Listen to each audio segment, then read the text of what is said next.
Loïc, on est arrivé ici à 20 ans. Janvier 2000, donc c'est facile à compter, c'est facile à calculer. Ouais. Et donc c'était une page blanche. Et on avait une volonté farouche d'organiser le chaos. Parce que le chaos est vraiment envahissant, quoi. Et donc ça produit de l'ordre. C'est du cosmos, quoi. Et le résultat, c'est ça. Mais c'est jamais figé, il y a toujours des micro-cataclysmes. Donc la maison, évidemment, on voulait se sortir du conventionnel et surtout des techniques modernes, quoi. Donc on a opté pour le chanvre, le bois local, des essences d'ici qui poussent naturellement, c'est pas des plantations. Donc des arbres de Napoléon III, on va dire, qui avaient 140 ans et que j'ai coupés en 98. Mais des arbres qui étaient en fin de vie, qui de toute façon allaient, dans la décennie, allaient disparaître, quoi. Enfin, mourir de la belle mort. Là, on voit, on est Donc on est sud-est, la maison est orientée sud-est. Ah ouais. Et là, je vois qu'il y a des constructions géodésiques qu'on a fait. Tu as une sorte de marque, tu veux faire des structures avec une sorte de, comment on dit, un bassin. L'objectif, c'est la piscine naturelle, évidemment, que tout le monde aimerait avoir chez soi. C'est compliqué, c'est long, c'est cher. Même si on se fait tout soi-même, les matériaux, les bâches propres en EPDM, c'est très cher. Voilà, donc on remet, chaque année on en fait un peu. Et puis c'est pour ça qu'on creuse vraiment au jour le jour. On enlève une brouette par-ci, une brouette par-là, et puis finalement ça commence ça prend forme.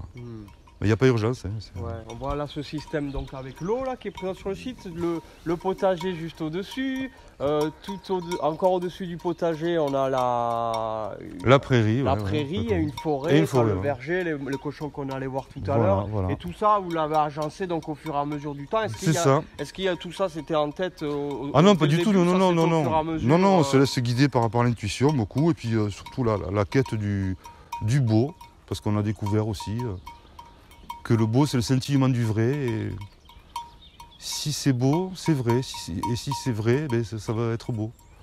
Donc voilà le résultat aujourd'hui. Nous, ça nous plaît. Mais c'est jamais figé, jamais gagné, parce que un coup de vent peut mettre à terre tout, une tempête, un séisme, je ne sais quoi. Donc on ne s'attache pas, on contemple et on fait, on agit.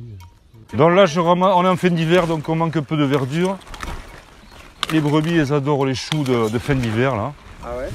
Puis je mélange un peu de sable et des céréales pour les cochons. On mise sur nos ressources pour se débrouiller, parce que sinon on est dépendant de la grosse industrie céréalière, quoi. Là, c'est juste pour les cochons, on prend les feuilles du bas, là, c'est ça? Voilà, pour mettre un peu encore, hein. Pour mettre un peu. Ouais, ils vont repousser, hein. Ils vont donner jusqu'au bout. Hein. Là, combien de temps encore ils vont rester là, ces choux? Jusqu'à ce que je plante les suivants. Ouais. Bon, tu vas les planter quand les prochains là? Mi-mars, fin mars pour les choux d'été, quoi. Ouais. Et puis on fera le semis des choux d'hiver. Le chou, c'est le roi du potager. Hein. Et puis c'est magnifique. Hein. Ouais. Il y a des choux très tardifs. Ouais. Ouais, c'est une bisannuelle, elle va faire les graines la deuxième année. Ouais. Bon, cela on laisse jamais monter en graines parce que c'est pas vraiment des variétés très. Ça produit beaucoup. Ah. Bon, voilà le moment le plus important de la journée. Ils attendent ça 24 heures, hein, 23 heures. Allez, tous les matins, tu leur donnes la ration. Hein. Oui, alors ça, c'est. Si tu peux pas oublier un repas. Hein, ils ont un démon dans l'estomac, donc. Ils mangent pour chacun moins d'1 € par jour. Donc ça fait rêver, quoi. C'est des porcs noirs de Bigorre. Porcs noirs de Bigorre, voilà, celle-ci, c'est la maman. Non, la maman, pardon. Qui a 5 ans, 6 ans. Sa fille, qui doit faire 260 kilos. Et le dernier arrivé, Aldo. Et... quoi à manger, du coup, donc il y a un peu de céréales, on se compromet un peu parce qu'on n'est pas totalement autonome. Hein. Ouais. Il y a un peu de céréales, de l'orge, de l'avoine et du riz. Et après tu les sors des fois dans la forêt quand même. Ah oui, ils ont des glands ou... Ils ont un parc dans la forêt où ils ont 3000 m² de glands de châtaignes. Ouais. Ils trouvent leur complément, surtout ça leur change les idées, ils fouillent, tu trouves. Il y a toujours des choses intéressantes. C'est quand même des animaux très faciles à élever. Et s'ils sont respectés, s'ils ne sont pas trop serrés, tu vois, il ne faut pas que si tu leur laisses 1 m² par personne, évidemment, ça crée des problèmes. Déjà les odeurs. On dit le cochon ça sent, mais vous pouvez sentir ici, il n'y a pas de genre de déjection, rien, parce qu'ils sont que 3. Et puis ils vont faire leurs besoins toujours au même endroit. Donc là dans le tas, ce sont des composteurs broyeurs, on leur amène des mètres cubes de feuilles de chêne, de châtaignier. Ils en font, ils piétinent, ils fouillent, ils le broient, ils le digèrent. La gravité fait que ça descend, donc je le récupère là une fois dans l'année, j'en prends une 50aine de brouettes, je les distribue. Et c'est un fumier, c'est une fumure de très bonne qualité, hein, finalement, hein, très équilibré. Ni trop azoté, ni trop peu, ouais, c'est bien. Un peu d'eau.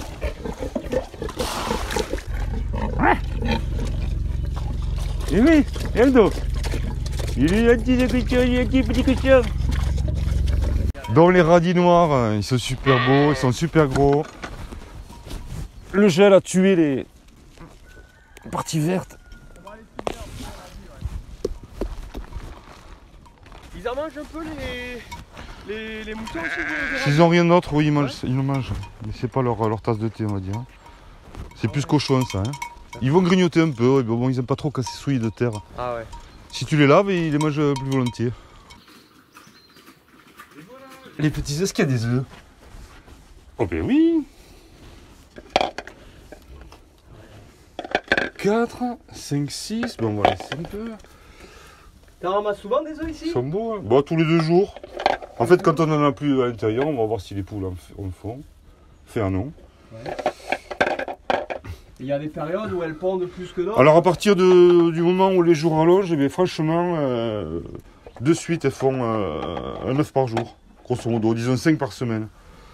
Et le point culminant, évidemment, c'est aux alentours de Pâques. Hein. Wow. Mars-avril, on a eu des œufs en pagaille. Génial. Donc voilà, il y en a 14, 15, 16, 17. Génial. Bon, je nettoie un peu la flotte. On change l'eau des poules. Bah, l'eau des poules, il faut la changer quoi tous les jours alors? Non, on la change pas, je la remets quand il n'y en a plus. Et là, il y avait un peu de boue dedans, donc plus c'est propre, mieux c'est quand même, parce que ça va vite les conneries, je vais pas dire sanitaires, mais dans un poulailler, si c'est trop confiné, trop serré, eh bien, on a des problèmes de parasites. Ce qui m'est jamais arrivé d'ailleurs. Les poules, elles aiment pas être confinées aussi, quoi. Il y a une limite, disons. Hein. Le potager, ça fait quoi, 15-20 ans que t'en fais, voire plus? Ben, ça fait 30 ans, 31 ans, ça va faire ma 31e année où on fait le potager, donc on a un peu d'expérience maintenant. Donc là, on est dans un fameux potager mandala, avec plein de formes circulaires, on voit que tu utilises des pierres, tu as la fameuse pierre levée aussi. Il y a une grande évolution d'un coup, et je dois dire c'est grâce à cette pierre là, qui comme un menhir modeste, hein, mais en fait, le fait de l'avoir planté là, ça a déclenché tous les aménagements, enfin pas tous, mais ça a déclenché, ça a amené une minéralisation. Donc on a décidé de remplacer les premières planches. Et depuis 2 ans, on change tout et on remplace ce bois par du calcaire. C'est très propice à la vie, ça stocke la chaleur évidemment. En plus, on a la chance dans ce massif d'avoir un filon de marbre rose, donc vous voyez là. Donc là, c'est pareil, c'est des cailloux collectés dans la forêt ou dans les murs, dans le tas de pierres. Dans ce potager, tu as les parcelles, on voit, elles sont protégées par les feuilles, donc tu as la protection. Donc ça, c'est du mulch, évidemment, c'est le mulch, on travaille en permaculture. Entre guillemets, donc par exemple dans 15 jours je vais planter les salades, les choux, les premières choses. Le travail il est fait. Et bien voilà, un sillon, et c'est fini en carottes, ce que vous voulez. Parce que ce qui compte, c'est d'écouter que veut le jardin. C'est la terre en fait qui commande, c'est pas nous, on met pas du mental là-dedans. Sinon on est dans le calcul et on passe plus à la rentabilité qu'au plaisir de faire tout simplement. Quoi. Dans le chantier de fin d'hiver, quand on a plein de courage, qu'il n'est pas encore temps de planter, donc je refais un mur de soutènement. Ça c'est ma largeur de la planche, donc je peux travailler là. Depuis en haut je peux travailler, donc ça va très bien. Elle fait 1,20 m à peu près de large. Pour le confort. De côté et de l'autre. Exactement. En légumes, vous arrivez à être autonome combien de temps sur l'année Si vraiment il fallait être autonome, on le serait sans problème. Ouais. On est 4 personnes. On a 600 m² de jardin cultivé, on peut avec toute cette parcelle. Enfin, on pourrait vraiment même être autonome au niveau légumes, oui, sans problème. Ouais, c'est génial. Donc là, en fait, il n'y a vraiment pas de mauvaises herbes dans le concret. Tu montres que ce que tu enlèves dans le massif, ça se mange, là, c'est ça? Tout à fait, à portée de main de la maison, surtout parce qu'évidemment, il y en a plus loin, mais bon, là, ça regorge de mâche. Hein. C'est maintenant qu'il faut la prendre. Hein. Ouais. Mange tout, mets tout. On goûte ça. Doucement.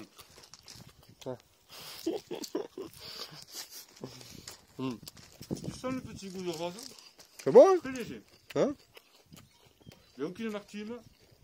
Il n'y a pas de cuivre. C'est génial. La mâche, bon? c'est... Ouais, tu la mâche? Tu la mâches. Tu es pour les arrondis, et c'est vrai que c'est ce qu'on voit sur ton site. Tu as la mare, elle est en forme circulaire, il y a les serres, et les serres d'hommes sont en forme circulaire, le potager il est circulaire aussi. Tout à fait. La maison, on va montrer un peu tout à l'heure, il y a des formes circulaires, et c'est vrai que ça crée une cohérence, une harmonie dans l'ensemble, dans le tout. Et ouais, l'harmonie, elle sort d'elle-même du fait du respect des proportions. Donc si on mesure tout, on s'aperçoit que les proportions sont évidemment calculées selon le nombre d'or. Donc le fameux 1,618 qu'on multiplie ou qu'on divise de manière à avoir la proportion souhaitée. Donc chaque cercle est relatif à un autre, qui est relatif à un autre, etc. Et tout ça s'imbrique, ça fait des fractales. Et puis ça se communique, si bien que sans effort, les choses se font toutes seules. C'est le jardin qui nous dit où il veut cette pierre, comment il veut que les sons de circulation soient. On nous a légué un truc très simple en fait, c'est un compas, ça s'appelle un compas d'or. Et c'est une arme de construction massive. Donc avec ça on vérifie tout le temps. Et si on n'est pas sûr, eh bien, on passe à la version 3D. On essaye des études sur la pierre aussi, sur la géodésie, enfin, rendre tout rond. On est le peuple du rond. Enfin, moi ça me parle, quoi. Parce que bon, si je comprends bien, voilà, le nombre d'or c'est des constantes mathématiques universelles qu'on retrouve partout dans la nature, et donc c'est des rapports de proportion entre les objets. Et là tu as un outil, c'est le compas d'or, tu as un rapport de proportion entre le petit et le grand. Moyenne extrême raison, c'est-à-dire ça détermine une proportion qui est absolument obligatoirement harmonieuse. D'accord. Quoi qu'il se passe hein, dans le chou romanesque, évidemment, dans toute la taxonomie de tous les végétaux. Ouais. Ah oui, tout le monde me dit, ouais Thierry, tu te laisses pousser les cheveux depuis quelques temps. Oui, effectivement, alors je leur réponds, mais oui, j'avais besoin de redonner du sens du poil à ma vie. Donc c'est ce qui me vient.